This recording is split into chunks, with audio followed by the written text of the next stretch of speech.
Very good morning to all. बेटा last class में अपन ने एक डेट कैपिटल का चैप्टर पढ़ा था। हाँ सर पढ़ा था। आपने उसमें हमें कुछ केस लॉज दिए थे पढ़ने के लिए, 100% दिए थे और मुझे उम्मीद है आप सबने पढ़े भी होंगे। तो उन्हीं केस लॉज को एक एक करके डिटेल में पूरा डिस्कस करते हैं। उन केस लॉज में अपन ने क्या देखा था, ठीक है ना। चले बेटा एक बार टेबल पे से पेन ले आना इसका। हाँ, तो ये केस लॉज थे, कुल मिला के अराउंड या 8-10 केस लॉज हैं और बड़े इंपॉर्टेंट केस लॉज है। फायदा क्या है, इन केस लॉस पे एग्जामिनर डायरेक्टली क्वेश्चन पूछ लेता है। कैसे? यही सेम सिचुएशन वो आपके सामने रख देगा, आपको हार्डली पहचानना पड़ेगा कि केस कौन सा था। हमने डेट कैपिटल में डिबेंचर का मतलब पढ़ लिया, हाँ सर पढ़ लिया। हमने परी पासू अच्छे से पढ़ लिया, हाँ सर पढ़ लिया। हमने डिबेंचर ट्रस्टी पढ़ लिया, चलो पढ़ लिया। हमने सबका रट्टा मार लिया, हाँ मार लिया। एग्जाम में क्वेश्चन है, सॉल्व हुआ? नहीं हुआ। क्यों? उसने क्या करा, सवाल दिया था इन चीजों पे, सवाल दिया इन चीजों पे। जो बच्चा पढ़ता नहीं है, आपके आईसीएसआई के मॉड्यूल में एक टेबल के रूप में दे रखा है, मैंने सीधी की सीधी वो टेबल ही यहां डाल दी। तो वापस से एक बार पहला केस देख लेते हैं। The behaviour of the directors as the company's agent can have no effect whatsoever on the validity of the loan, for no agent can have more capacity than his principal. No agent can have a power which is not with the principal if therefore the borrowing is ultra wires। बहुत ध्यान से पढ़ो ये line. if therefore the borrowing is ultra wires the company so that company has no capacity to undertake it, the lender can have no right at common law। क्या मतलब हुआ? ये loan उठाना डायरेक्टर के लिए भी अल्ट्रा वायर्स था, company के लिए भी अल्ट्रा वायर्स था। क्या सामने वाला जो लेंडर है वो एक्शन ले सकता है या नहीं ले सकता? एक चीज समझो, आपको बताई थी लास्ट क्लास में, अगर आप किसी को पैसा दे रहे हो तो उसका बैकग्राउंड नहीं पता करोगे क्या? आप क्रेडिट कार्ड स्वाइप करते हो तो उसमें जितनी लिमिट होगी उतना ही तो स्वाइप होगा।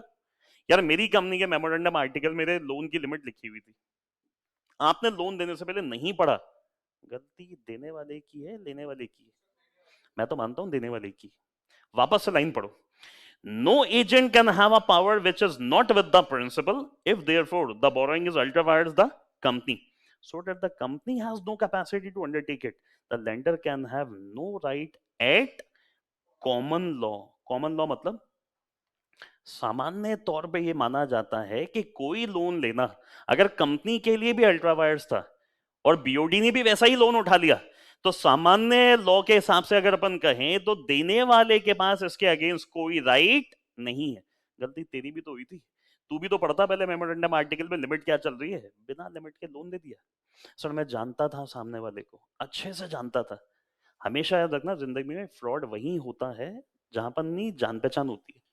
किसी अनजान के साथ काम करोगे ना तो आप खुद ही जांच पड़ताल कर लोगे सारी।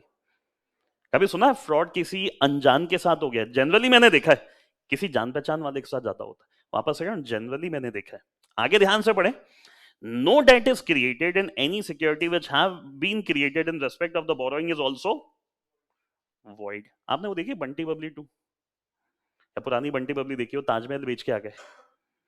आप एक चीज बताओ, क्या मेरे पास ताजमहल को बेचने की पावर है क्या? क्यों? आप पुरानी बंटी बबली अगर किसी को याद हो तो उसमें उन लोगों ने ताजमहल की या किसी एक मॉन्यूमेंट की रजिस्ट्री करवा दी थी, और करवा भी दी, सरकारी ठप्पा भी लगवा दिया। अब मेरे को ये बताओ, ताजमहल की रजिस्ट्री पे अगर सरकारी ठप्पा लगा हुआ भी है तो क्या सरकारी ठप्पा लगने से ताजमहल आपका हो जाएगा क्या? या ये कहा जाए वो चीज भी क्या होगी? वॉइड। यार किसी गलत चीज से रिलेटेड अगर मैंने आपको कोई सिक्योरिटी दे भी दी तो मैं क्या कर रहा हूँ, सिक्योरिटी देना भी हमें क्या मानना पड़ेगा? वॉइड। वो ताजमहल वाला एग्जाम्पल दिमाग में रखो हमेशा। जेडीए में जाके, डेवलपमेंट अथॉरिटीज के पास जाके ताजमहल की रजिस्ट्री अपने नाम पे करवा भी लोगे ना तो भी लॉ के हिसाब से ताजमहल आपका नहीं होगा। हो सकता है क्या? हो सकता है क्या? वो भी तो क्या होगा, वॉइड होगा। आगे ध्यान से पढ़े। The lender can not sue, line ध्यान से पढ़ लो वापस से बेटा, लाइन ध्यान से पढ़ लो। The lender can not sue the company for the repayment of the loan. समझ में आई सिचुएशन? ये केस आपको क्या समझा रहा है फिर से देखें। मैंने कोई लोन लिया, मैं आपको समराइज करके समझाता हूं केस, सामने ध्यान से देखो। कंपनी ने और बीओडी ने कोई लोन था जो कंपनी के लिए भी क्या था, अल्ट्रा वायर्स। अल्ट्रा वायर्स का मतलब याद होना चाहिए बियॉन्ड द पावर। और हम क्या मान रहे हैं, बीओडी के लिए भी बेटा वो लोन क्या था लेना, अल्ट्रा वायर्स। अब सवाल ये बनता है, हमने दे तो दिया, अब लेंडर का क्या होगा, जिसने दिया है उसका क्या होगा? कंपनी के बोर्ड ऑफ डायरेक्टर ने इस लोन से रिलेटेड लेंडर को क्या दे दी, कोई सिक्योरिटी भी दे दी, कोई असेट गिरवी रखवा दिया, जो भी है।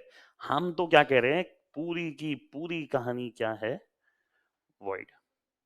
रीजन, ना तो वो लोन लेना डायरेक्टर्स के विद इन द पावर था, ना ही वो लोन लेना कंपनी के लिए विद इन द पावर था।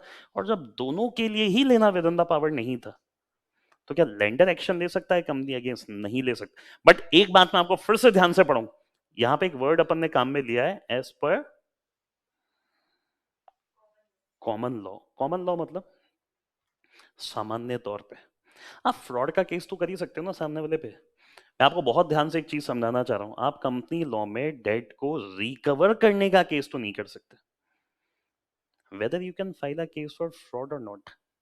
फ्रॉड का केस तो कर सकते हैं, कॉमन लॉ का ये मतलब है। कॉमन लॉ का मतलब क्या निकला, as per debt capital, as per the provision of debt capital, you can not sue the company for recovery of the loan, as per common law. But इस common law के अलावा एक fraud के cases भी तो होते हैं। आपने कभी देखा आजकल वो फ्रॉड ईमेल्स भी आते हैं, आपको 1 करोड़ का इनाम लगा है, उसके लिए आप पहले 50,000 जमा करवाओ। हाँ सर। बेवकूफ अपन बने, 50,000 अपन ने जमा करवा दिया, अपना पैसा डूब भी गया। अपन केस कर सकते हैं या नहीं?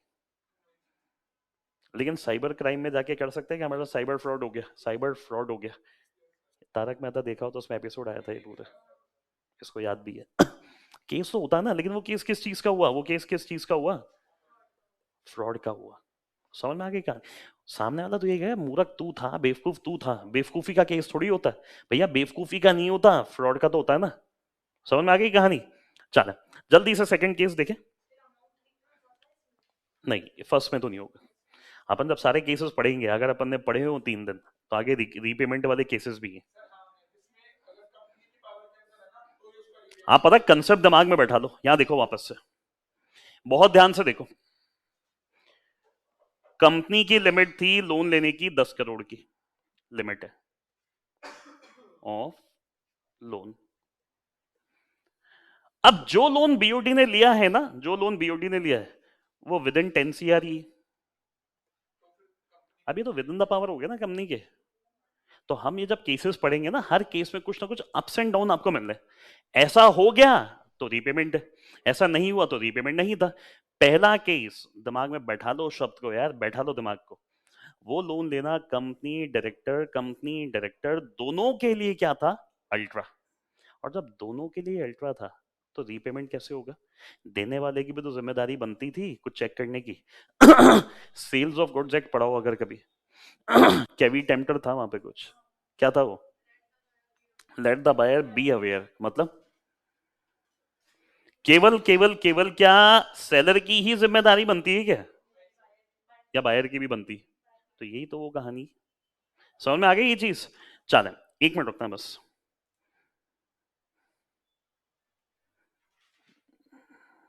चलें, आगे देखिए सेकंड केस ध्यान से। टॉपिक से ज्यादा समय इन केसेस को समझाने में लगता है पूरा। पढ़े second. If the borrowing by the director is ultra vires their power, क्या मतलब हुआ? बीओडी के लिए वो बियॉन्ड द पावर था। द डायरेक्टर में, द डायरेक्टर्स, सामने बहुत ध्यान से देखते हुए चलना, the directors may in certain circumstances be personally liable for damages to the lender on the ground of the implied warranty given by them that they had power to borrow। क्या मतलब हुआ? आपने सामने वाले को यकीन दिला दिया कि भैया मुझे तो पावर है ये लोन उठाने की, मुझे तो पावर है ये लोन उठाने की। ऐसे केस में क्या सामने वाला आप पे केस कर सकता है या नहीं? तो ऊपर वाली बात ही तो आ गई, कॉमन लॉ नहीं था, यहां आपने उसको यकीन दिला दिया यार ये लोन तो मैं उठा सकता था। बट बहुत ध्यान से, इस केस का कंसेप्ट क्या है, जो लोन था ना वो कंपनी के लिए तो क्या था, बट बीओडी के लिए क्या था, इम्प्लाइड वारंटी। का मतलब क्या हुआ, हमने सामने वाले को यकीन दिला दिया ये काम करना मेरी पावर में है, और सामने वाले ने इसी बात पे यकीन करते हुए पैसा दे दिया। आप एक चीज बताओ, आज मुकेश अंबानी साहब अगर किसी बैंक में अप्रोच करे लोन के लिए, मैं तो ये मानता हूँ उनके एंटर होने से लोन मिल जाएगा। क्यों? He is the Mukesh Ambani. उनसे पूछेंगे कि आपके पास पावर है या नहीं। आपको ना आर्टिकल से पावर मिलती है बीओडी को। मान लो अगर उन्हें स्कैम करना है ना, तो भी उनकी पर्सनैलिटी को सूट नहीं हो रहा है वो, उनको देख के लोन मिल जाएगा। पहले तो सवाल बैंक क्या पूछेगा, आपको लोन चाहिए, नाम क्या है, द मुकेश अंबानी, उसको लोन की रिक्वायरमेंट होगी क्या? जियो में 1.5 लाख करोड़ का पर्सनल इन्वेस्टमेंट हुआ था। ये है ये चीज, आपने सामने वाले को यकीन दिला दिया कि मेरे पास तो एम्प्लॉइड पावर है, एम्प्लॉइड पावर है ये काम करने की, और उसने यकीन करके दे भी दिया।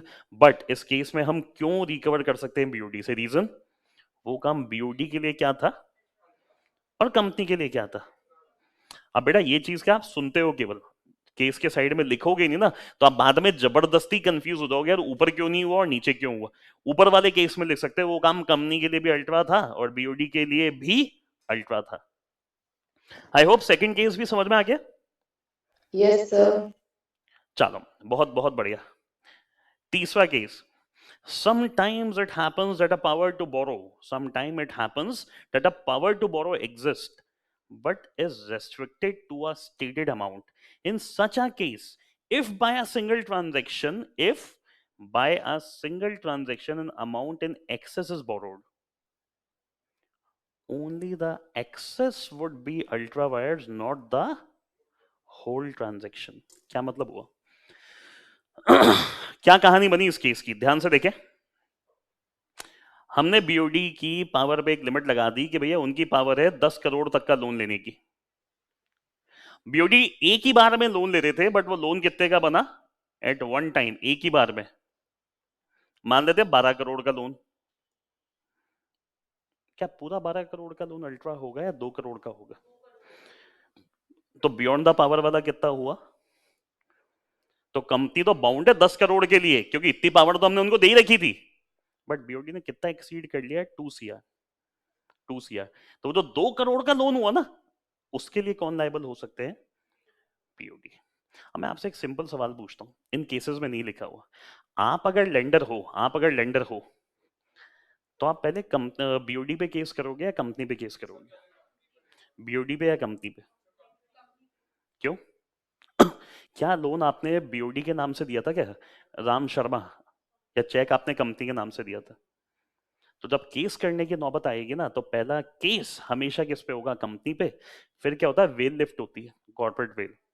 अंदर जाओ और डायरेक्टर्स को बना देंगे पर्सनली लाइबल। बट हमेशा याद रखना बेटा, एक बात अच्छे से दिमाग में बैठा लो, कुछ भी गड़बड़ होती है ना, और लॉ के हिसाब से भी पहला गला तो अपन किसका पकड़ते हैं? आज मान लो जियो में कोई इशू हो गया, आपने जियो का हाँ, कोई इशू नहीं, आपने कोई जियो का मोबाइल लिया, आपने जियो की कोई सिम लिया, आपके साथ कोई स्कैम हो गया, सीधे मुकेश अंबानी पे केस कर दोगे क्या? भैया जियो बिलोंग्स टू मुकेश अंबानी, या केस करोगे रिलायंस जियो पे? फिर मान लेते हैं अगर अंदर उसकी गलती होगी, वेल हटाना मतलब पर्दा हटाना। अंदर जाओ, जो गिल्टी माइंड था उसे बाहर निकालो, और उसे निकाल के क्या बना दो? Personally liable. तीसरा केस भी समझ में आ गया? बेटा क्या करेगा एग्जामिनर? ऐसी की ऐसी सिचुएशन बना देगा। एक कंपनी का डायरेक्टर था राम शर्मा, उसने किसी बैंक, एक्सवाइजेड बैंक से इतना लोन लिया, आर्टिकल से डायरेक्टर को पावर थी 10 करोड़ की, उसने लोन उठा लिया 12 करोड़ का। अब सामने वाले कह रहे हैं पूरा 12 करोड़ का लोन ही अल्ट्रा है, तो आपको कमेंट क्या करना पड़ेगा? Hence, in the light of above mentioned provision, it can be concluded the whole amount of loan is not ultra vires, only the excess portion is ultra vires, and for this director may be held personally liable. और last line क्या बनेगी? अपन case laws पढ़ रहे, तो last line क्या बनेगी? And similar facts have been discussed in one of the landmark case. Sir case law कैसे पहचाने एग्जाम में? डायरेक्ट क्वेश्चन आ गया, शेयर और डिबेंचर में क्या अंतर है, उसमें कौन सा केस लॉ है? कोई केस लॉ नहीं। ऐसी सिचुएशन आ गई कभी, गारंटी ले रहा हूँ सिचुएशन हमेशा इनमें से ही आती है, और जब सिचुएशन क्रिएट होके आती है ना, तो उसके कंक्लूजन की लास्ट लाइन अगर ये लिख देते हैं ना, similar facts have been discussed in one of the landmark, इससे आपका काम सेट हो गया। पेपर सेटर को बहुत बहुत बखूबी एक नॉलेज मिल गई कि बच्चा होशियार है, उसने मॉड्यूल पढ़ा हुआ है। अब सर क्या ये केस का नाम याद करेगा? Dev Narayan Prasad Bhadani versus bank of Baroda, याद हो जाएगा ये नाम? ऐसे मॉड्यूल में तकरीबन 300-400 केस है, आप पागल हो जाओगे याद करने में। तो अपनी कॉमन लाइन क्या है? Similar facts have been discussed in one of the landmark case. हाँ,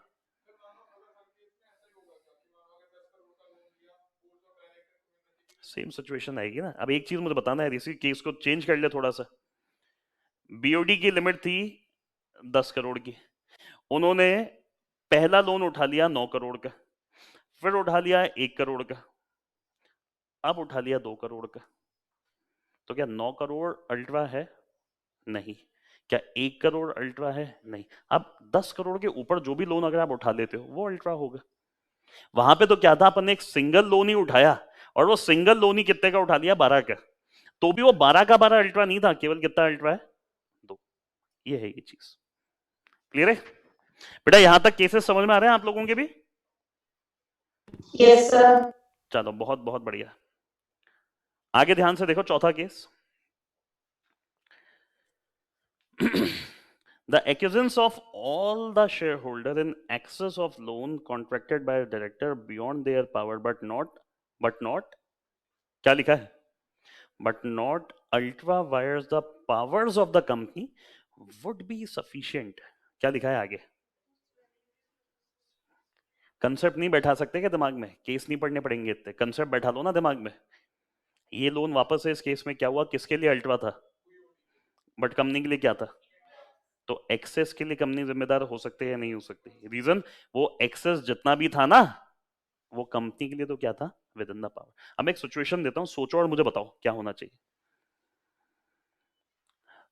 एक मिनट, सॉरी। कंपनी की लिमिट है बेटा 12 करोड़ की, बीओडी की लिमिट है 10 करोड़ की। सिचुएशन फर्स्ट, बीओडी ने जो लोन उठाया वो अप टू 10 सीआर है। कोई दिक्कत है इसमें? नहीं है। चलो, बीओडी ने लोन उठा लिया एक और, 2 करोड़ का और उठा लिया। अब 2 करोड़ का लोन और लेते ही फर्क क्या हो गया? बीओडी के लिए काम क्या था? कंपनी के लिए क्या था? एक्सेस था, बट कंपनी के लिए विद इन द पावर था। क्या कंपनी से रेटिफाई कर सकते हैं या नहीं? मैं फिर से लाइन रिपीट कर रहा हूं, कर सकती है या नहीं। आई एम नॉट सेइंग करेगी। मैंने क्या पूछा? कर सकती है या नहीं? कर सकती है अगर उसे सही लगे। अच्छा, एक और लोन उठा लिया 2 करोड़ का। अब क्या हुआ? बीओडी के लिए भी अल्ट्रा और कंपनी के लिए भी। अब ये घूम के पूरा कौन सा केस बन गया अपना? वापस से केस 1। तो केस पैदा पड़ा था। आपको इन केस लॉज में क्या दिमाग को बार बार रोटेट करना पड़ेगा? आप चाहोगे ना एक सिंपल कंसेप्ट के ऊपर केस आ जाएगा? नहीं होना। बस 2 बातें याद रख लो, कंपनी अल्ट्रा, बीओडी अल्ट्रा, खत्म कहानी। कंपनी इंट्रा, बीओडी अल्ट्रा, कहानी चालू है, खत्म नहीं हुई अभी। समझ में आ गया होगा चौथा भी? चलो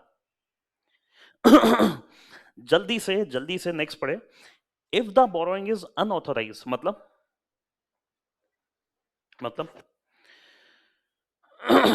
बताएं क्या मतलब हुआ? If the borrowing is unauthorised, क्या हमने बीओडी को ऑथोराइज करा था उठाने के लिए? नहीं, हमने आर्टिकल में उनको पावर ही नहीं दी। आर्टिकल मतलब आर्टिकल ऑफ एसोसिएशन, जहां पे रूल्स एंड रेगुलेशन बनते हैं।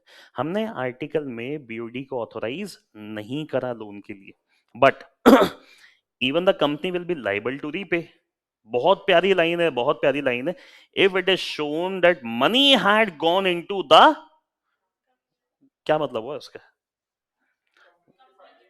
कंपनी के फायदे के लिए, कंपनी के पर्पस के लिए वो पैसा काम में है। ये बात भी मैंने लास्ट क्लास में समझाई थी आपको। हमने पैसा एक्सेस उठा लिया, बट वो एक्सेस पैसा जो हमने उठाया वो किसके लिए काम में लिया है?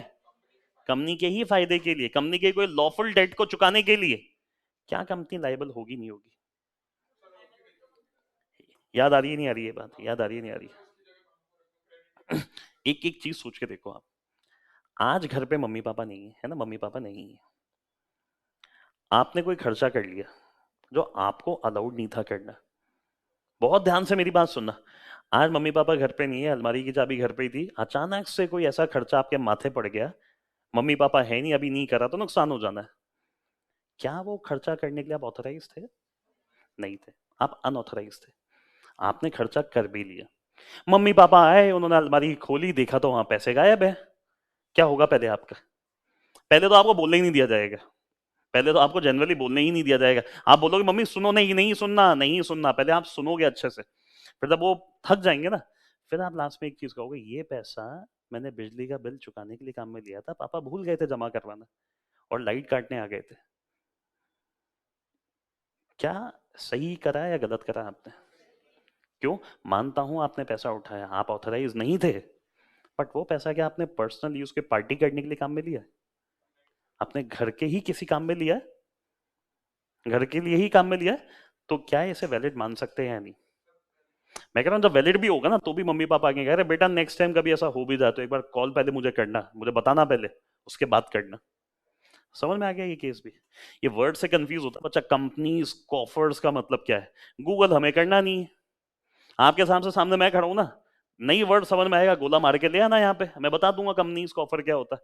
यार मेरे पास कोई डिक्शनरी नहीं है दिमाग में मैं सेंटेंस पढ़ के वर्ड की मीनिंग निकाल लेता हूँ क्या।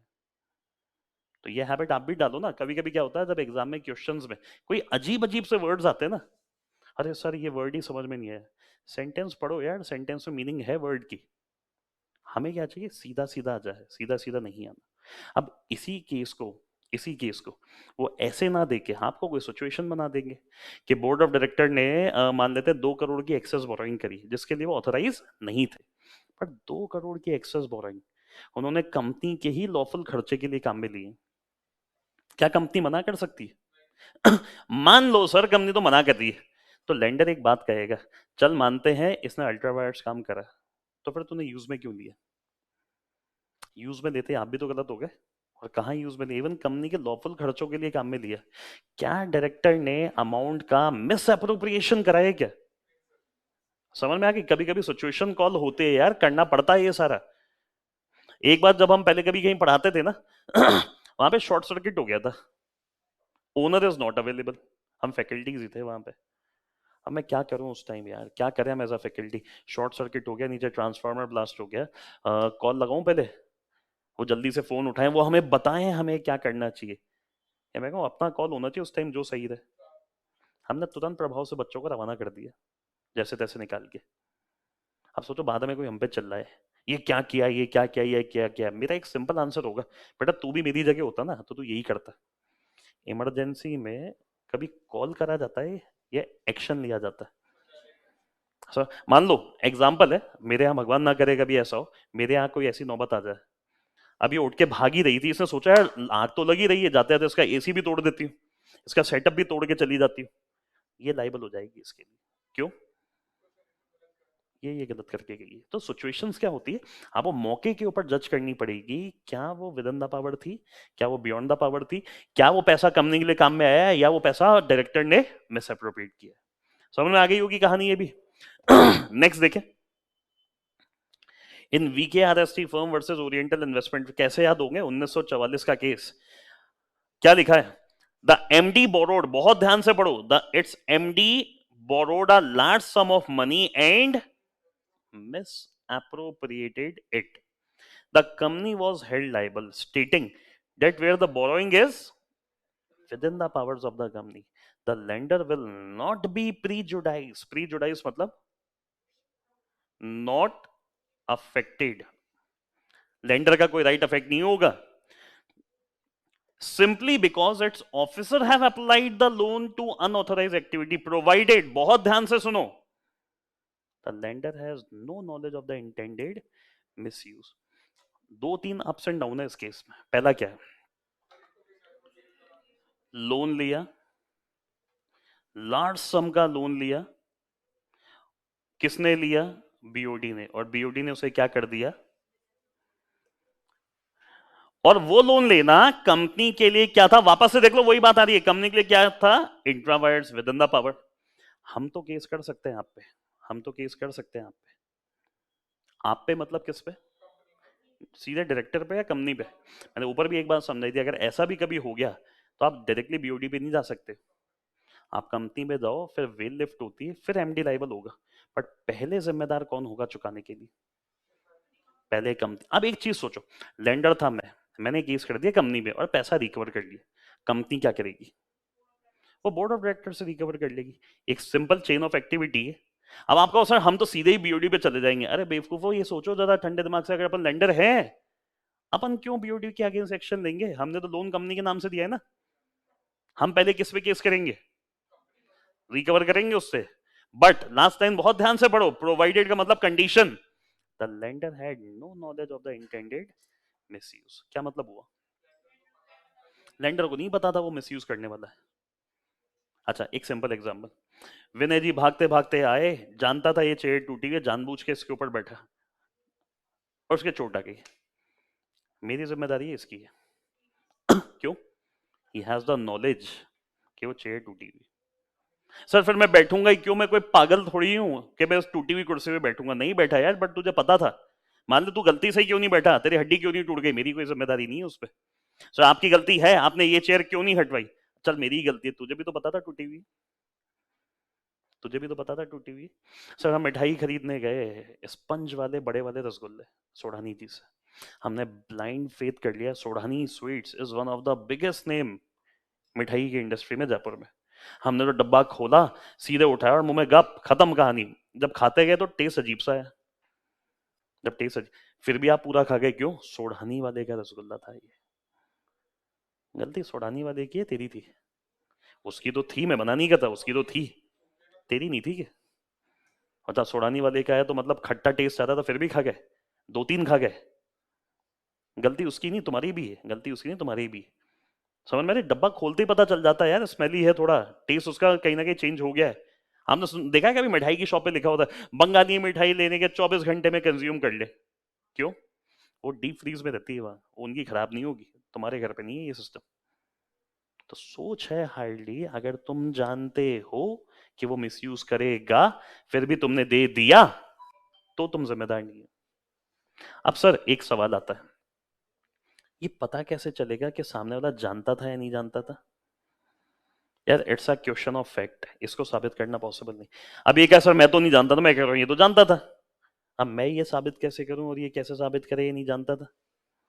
ये क्वेश्चन ऑफ फैक्ट है, ये कोर्ट कचहरी में ही साबित होता है। समझ में आ रही है कहानी है? ये वाला केस भी क्लियर है। अब अगर किसी ने ईमानदारी से केसेस पढ़े हो ना, तो उसको ये वाला केस समझ में नहीं आया होगा, क्योंकि मुझे तुम्हारी ईमानदारी किस लेवल तक जा सकती है पता है ना, क्योंकि केस क्या है, बड़ा सा बहुत बड़ा केस हाँ सर। है ना? हाँ, और बड़ा था तो हमें समझ में नहीं आया।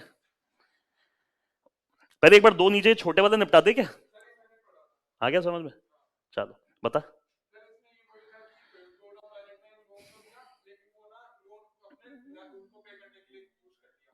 अपने उनको पे करने के लिए?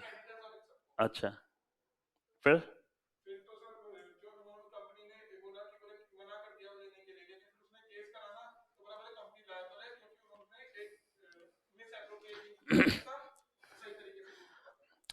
एक होता ना, तुम कोई थ्रिलर मूवी देख रहे हो और सीधे मैंने उसका क्लाइमेक्स बता दिया, दिमाग नहीं खराब हो जाता है? फिर देखेंगे क्यों हम 3 घंटा?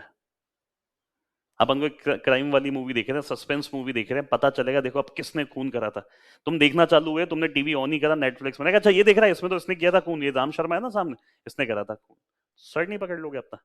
पॉपकॉर्न बना के लाए, आराम से स्क्रीन के सामने बैठेंगे, 3 घंटे की वो सीरीज है पूरी, लगातार सारे एपिसोड देखेंगे। आते ही मैंने दिमाग खराब कर लिया। अभी वो 3 घंटे की सीरीज है आपकी, इसकी लास्ट लाइन पढ़ो केवल, हार्डली लास्ट लाइन, ये कुछ मत पढ़ो, केवल लास्ट लाइन पढ़ो। borrowed money without their being authorized for the company if it has been used for the benefit of the company cannot repudiate its liability to pay। यार पता नहीं मेरे क्यों समझ में नहीं आती, आज तक के पास पल्ले नहीं पड़ी मेरे, बड़ा केस आते तुम छोड़ क्यों देते हो, इसमें दिक्कत क्यों आती है? मैंने आपको 50 बार एक चीज कही है, जितना बड़ा सवाल, जितना बड़ा क्वेश्चन होता है उतना ही आसान होता है। साइज देख के समझ में नहीं है, लास्ट लाइन पढ़ लो, क्लियर लिखा हुआ है क्या है। अब पूरा क्या वो गोल गोल गोल गोल चक्कर लगवा रहे हैं ऊपर वाले केसेस का, और लास्ट लाइन में सीधे वहां ले आए जो अपन ऊपर पढ़ चुके हैं। यही तो लिखा हुआ है, इसमें क्या दिक्कत आ रही है? समझ में आ जाएगा क्या भी है, या पढ़ाऊं पूरा word to word? Last line अगर ध्यान से पढ़ लोगे ना तो आपको नहीं पढ़ने की रिक्वायरमेंट है। ये देखो ऊपर ये लिखी है सारी बातें, ये रही, ये रहा। हमने जो बीओडी ने जो एक्सेस बोरोइंग करी वो कंपनी के लॉफुल खर्चे, लॉफुल डेट्स को चुकाने के लिए करा था। क्या कंपनी रेपिडिएट कर सकती है? रेपिडिएट मतलब मना करना, कैंसिल करना, नहीं कर सकती। तो ऊपर वाले जो केस पड़े 4 5 6, उनका पूरा समराइज वापस से इन्होंने यहाँ डाल दिया सर, कुछ नहीं था ये। इसके बाद वाला पढ़ो, कुछ नहीं है, सिंपल केसेस हम दोनों। Equity insurance company limited versus Dinshaw company, क्या है ये? Where the MD, where the managing agent of a company is not authorised to borrow had borrowed money which is not necessary, neither bona fide, nor for the benefit of the company. The company is not liable for the amount borrowed. क्या मतलब हुआ?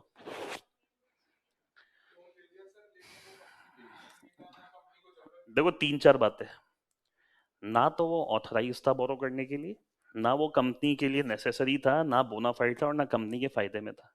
फिर भी जबरदस्ती हमने पैसा उठा लिया मार्केट से। ऐसे अमाउंट के लिए क्या कंपनी जिम्मेदार होगी? फिर वापस से मैं आपको प्रैक्टिकल साइड लेके जा रहा हूँ। केस पैदा किस पे करोगे? कंपनी पे। वेल लिफ्ट होगी, मैनेजिंग एजेंट को लायबल बना दो। समझ में आ रही कहानी? कभी कभी क्या होता है, मान लो मैं बहुत बहुत बड़ी कंपनी का एमडी था, थोड़ा सा आंखें बंद करके प्रैक्टिकली इमेजिन करके देखो, मैं बहुत बड़ी कंपनी का एमडी था, लोग जानते हैं मुझे अच्छे से। आज मैं अगर मार्केट में जाके लोन लूंगा, लोग क्या सोच के लोन देंगे? अरे यार ये तो उस कंपनी का एमडी है, यार ये तो उस कंपनी का एमडी है। मैंने उस इमेज का फायदा उठा लिया और पैसा उठा लिया। ना तो अलाउड था, ना कंपनी का फायदा था, ना ही वो पैसा उठाना नेसेसरी था। बट ऑब्वियसली बात है यार, चारों एलिमेंट्स को अगर लगा लो ना, तो बंदे की इंटेंशन मिस एप्रोप्रिएशन थी। तो हम सिंपली सिंपली लेंडर को ये कह रहे हैं, भैया तूने यकीन करके दिया, क्या तूने उससे पूछा था तू ऑथोराइज है? नहीं। क्या आपने पूछा लोन का पर्पस क्या है? नहीं। क्या आपने ये चेक करा जो अमाउंट वो ले रहा है वो विद इन द लिमिट है या नहीं? तो भैया मैं कैसे जिम्मेदार हुआ? ये फैक्ट सामने कब आएंगे? जब आप कंपनी पे केस करोगे। केस करने के बाद ही तो फैक्ट सामने आएंगे। अच्छा नहीं समझ में आता, चलो ये केस अभी क्या, अभी मम्मी पापा को कॉल लगाओ, उनको बोलो पापा 50,000 रुपये चाहिए। चलो 50 तो ज्यादा होगा इस एज के हिसाब से। पापा 10,000 रुपये चाहिए। पापा का पहला सवाल क्या आएगा? क्यों चाहिए? आपने कहा पापा मेरी फ्रेंड ने क्या अरमानी की एक जैकेट खरीदी है, मुझे बहुत पसंद आ रही है वो जैकेट। पापा क्या कहेंगे? ले बिटिया ले बेटा, जा जाके अरमानी की जैकेट खरीद लो। डिपेंड करता, हो सकता है कह भी दे, लेकिन जेन्युइन आंसर बताओ पहला क्या आएगा? जेन्युइन आंसर क्या आएगा? अरे बेटा 16 जनवरी हो गई, सर्दी जाने वाली है, आप मानो ना मानो यही आंसर आएगा, कि हम भी गार्जियन है तो हमें पता है। 16 जनवरी आ चुकी, सर्दी जाने वाली है, थोड़ा सा रुक जा, अभी सेल लगेगी। उसने फ्रेंड है वो तो बेवकूफ थी, 10,000 में ली। यही जैकेट तो सेल में ले लियो, सस्ती मिलेगी, अगले साल काम आएगी। आप ईमानदारी से बताओ, पापा उस टाइम ये देखते नहीं कि क्या ये पैसा लेना अभी जरूरी है या नहीं? क्या ये खर्चा भी करना जरूरी है या नहीं? क्या इस खर्चे के बिना हमारी गाड़ी अटक रही है क्या? हाँ तो सर। पापा ने भी तो देखी ना ये बातें। तो मैं कहूँ लेंडर भी तो देखना चाहिए था ये बातें, पूछना चाहिए था ये बातें। नहीं पूछा तो भैया तू जान और लेने वाला जाने। गलती तेरी भी तो है, मानता हूँ मेरे मैनेजिंग एजेंट की गलती है, बट बराबर गलती तेरी भी है। बस एक कसम क्या खा लो, पहला पहला पहला केस हमेशा किस पे होगा? कंपनी। उसके बाद जब डिबेट चलती है ना कोर्ट में, जब ये बातें आती है, फिर क्लियर है ये वाला भी, उसको पर्सनल लाइबल कर लो। लास्ट पॉइंट अब याद करो, Suraj Babu versus Jaitley and company, क्या है ये?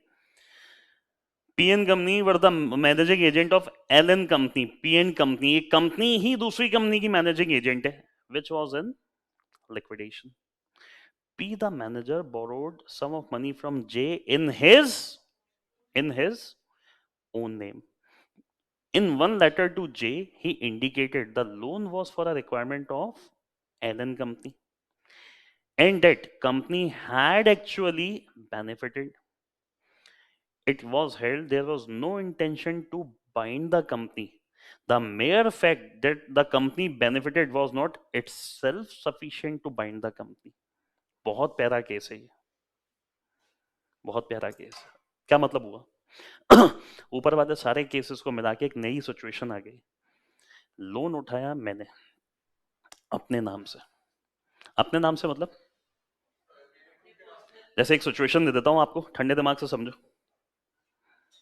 हाँ, मैं हूं मान लो एक कंपनी का एजेंट, भूल जाओ अपन क्या करते हैं अभी। मैं एक कंपनी का एमडी था, मैंने क्या करा, लोन उठा लिया कंपनी के नाम से नहीं, अपने पर्सनल नाम से पर्सनल लोन उठाया। और पर्सनल लोन को उठा के मैंने क्या करा, कंपनी की कोई ऑब्लिगेशन सेटल करवा दी। अब क्या है कि मेयर फैक्ट मतलब केवल ये सिचुएशन सफिशिएंट है क्या कंपनी को लाइबल करने के लिए? यस और नो? लोन किसने लिया था? किसके लिए लिया था? अब वो पर्सनल लोन अगर तू कंपनी के काम चुकाने के लिए काम में ले भी रहा है, खर्चे चुकाने के लिए, तो क्या इस ग्राउंड पे कि कंपनी को इस पैसे से बेनिफिट मिला है, क्या कंपनी जिम्मेदार हो जाएगी? क्यों? बेटा ऊपर वाली सिचुएशंस में और इस सिचुएशंस में डे और नाइट का फर्क है। ये लोन हमने खुद के नाम से लिया, तो क्या कंपनी लाइबल होगी? इवन कंपनी को फायदा हुआ है। अब तो रट्टा लगाते हैं ना, उनको क्या लगे कंपनी ने फायदा तो लिया ही है ना, कंपनी ने फायदा तो लिया ही है ना, कंपनी ने फायदा तो लिया ही है ना। फायदा लिया है, बट वो लोन किसके नाम से था? तो क्या केवल मेयर फैक्ट के कंपनी को इस लोन का फायदा मिला है, क्या ये सफिशिएंट है कंपनी को लाइबल करने के लिए? कंपनी लाइबल कब होती बताओ? जब ये लोन, आई होप ये सारे केसेस अच्छे से समझ में आ गए। हाँ सर। अच्छे से समझ में आ गए? अंकिता, काजल, कनिष्का, रौनक, यादवी, यस सर। ये बहुत बहुत प्यारे केसेस है। Similar situation can be asked in exams. इन्हीं सिचुएशंस को एग्जामिनर केस बना के दे देगा वहां पे। हाँ, ठंडे दिमाग से केस पढ़ना है और ठंडे दिमाग से कंक्लूजन देना है वहां पे। डन? चलो, अब ये तो सब फर्जी चीजें हैं। ये पढ़े थे आप लोगों ने? पढ़ाऊं डिबेंचर क्या होता है? कि डिबेंचर क्या होता है फिर भी पढ़ लो, मन में ना रह जाए कहीं। The word debenture has been derived from a Latin word debere, which means to borrow. History आ गई यार। अगर मान लो अगर ये ऑब्जेक्टिव क्वेश्चन होता ना तो ये सवाल बन जाता। आगे देखिए, according to section 2 sub section 30 of companies act 2013, debenture stock, bond और other instrument evidencing a debt whether constituting a charge on the assets of the company or not। हम पढ़े लिखे नॉलेजेबल लोग हैं, इसका मतलब क्या है? Loan can be, debenture can be इधर सिक्योर्ड और कंपनी के असेट्स पर चार्ज क्रिएट है। इसका फर्क क्या है? अगर चार्ज क्रिएटेड है तो डिबेंचर कौन से हो गए, और अगर चार्ज क्रिएटेड नहीं है तो? सर चार्ज का मतलब क्या है फिर से याद दिला दो। सामने वाले का अपने असेट्स पे राइट क्रिएट करना, कि देख भाई अगर तुझे पेमेंट नहीं करा ना, मेरा असेट बेच के पैसा रिकवर कर लेना। तो अगर ऐसा हुआ है जब तो डिबेंचर कौन से है, और नहीं हुआ है तो कौन से है? Unsecured. Further, it is provided the instrument referred in Chapter 3D of RBI Act and such other instrument as may be prescribed by CG in consultation with RBI issued by a company shall not be treated as a debenture। क्या है ये 3D और ये सब नहीं पढ़ना हमें। RBI act ये EBCL में आता है। कसम खा के एक सिंपल कंसेप्ट बना लो, अगर केस किसी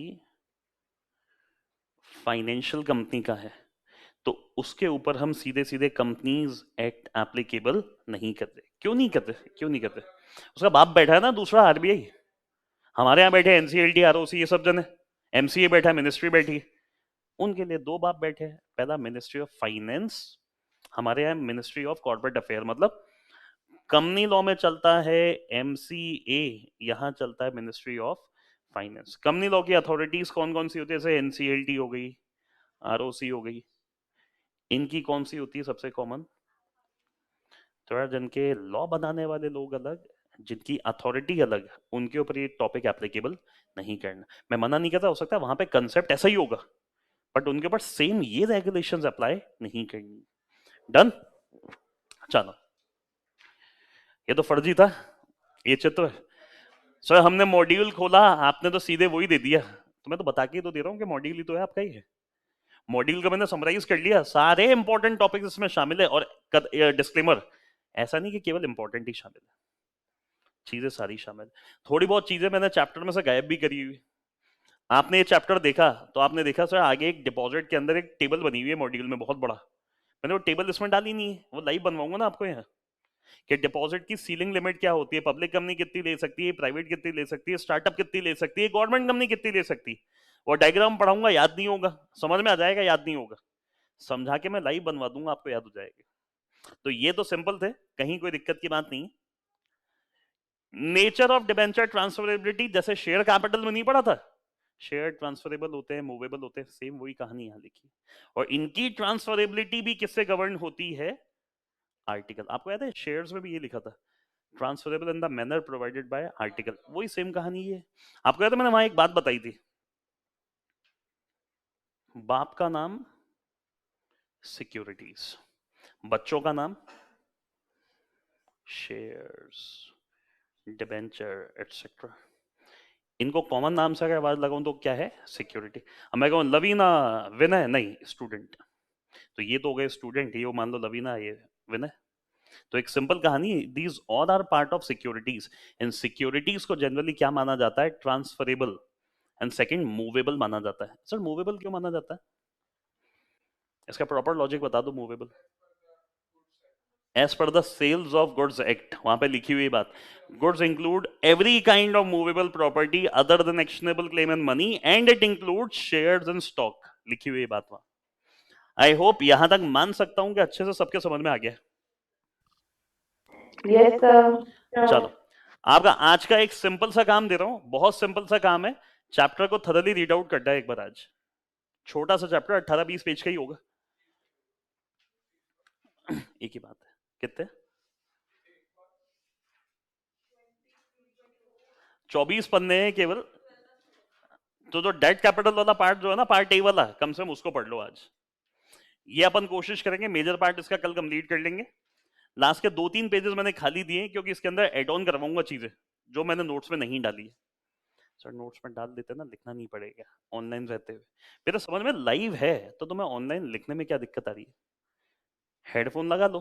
यार एक तरीका बताऊं ऑनलाइन क्लास को और इंटरेस्टिंग बनाने का हम लोग जब इतनी सी स्क्रीन पे दिखाई देते ना, फोन पे या लैपटॉप की इतनी सी स्क्रीन पे फील नहीं आता। घर में सबके स्मार्ट टीवी होता है सर, वो तो हॉल में लगा हुआ है बड़ा वाला, किसी के रूम में लगा हुआ है। लैपटॉप हुआ, उसमें वो HDMI केबल नहीं आती, उसको कनेक्ट कर दो उससे। हाँ सर। और लिटरली बता रहा हूँ, आपको इतना मजा आना है पढ़ने में, इतना मजा आना है। रीजन, एक बड़ी सी स्क्रीन पे जब दिखाई दे रहे होंगे ना, आपको हेडफोन नहीं लगाना, आपको हेडफोन नहीं लगाना, और आराम से थोड़े डिस्टेंस पे बैठ के पढ़ना है। ना तो सर में दर्द होना, ना आंखें खराब होनी, और पढ़ने में मजा आपका 10 गुना हो जाएगा। एक स्टूडेंट है मेरी जो इसी तरीके से काम करती थी पहले, उसके रूम में टीवी लगा हुआ था, ये वाला जो स्मार्ट टीवीज होते हैं, उसने HDMI केबल से लैपटॉप को कनेक्ट कर लिया। क्या सर, ना तो सर में दर्द हुआ, ना आंखें खराब हुई, और समझ में ज्यादा आ गया। इतनी सी स्क्रीन पे देखने में दिक्कत आती है।